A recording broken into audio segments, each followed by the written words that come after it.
JPS customers to see increase in light bills. Hi again and welcome. This is Links 007 TV News Report, and we'll be right back with the full and exclusive details to come. Welcome to Links 007 TV News Report, providing you with the best in local and international news updates.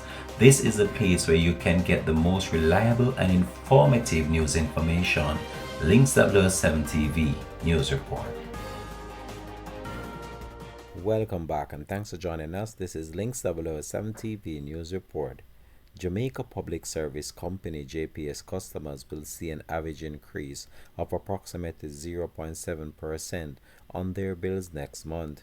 This follows the Office of Utilities Regulation, the OUR, assessment of the Power Company's 2022 annual review and extraordinary rate review application. Based on the OUR's analysis, JPS proposed adjustments to the rates have an average overall impact of 2%, the regulatory body said. Meanwhile, the average increase in overall rates varies from 0.4% for the very large commercial and industrial customers to 1.2% for large commercial and industrial customers. The OUR approves a revenue target of 48.16 billion for 2022, down from 51.3 billion proposed by JPS. The 2022 JPS annual review application is keeping with the provisions of the Electricity License 2016, which allows for the realignment of JPS revenue targets each year against inflation and exchange rate movement, as well as its performance in the previous year.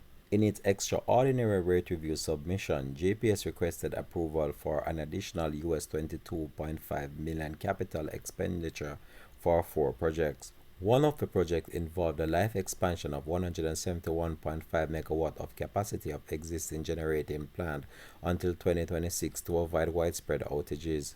The other 3 projects target stability and reliability on the grid, particularly in the corporate era energy system and the northeastern region of the island. The OUR approved all capital projects, however they will not be captured in JPS revenue requirement until 2023. This has been Links 007 TV News Report. Thanks for watching.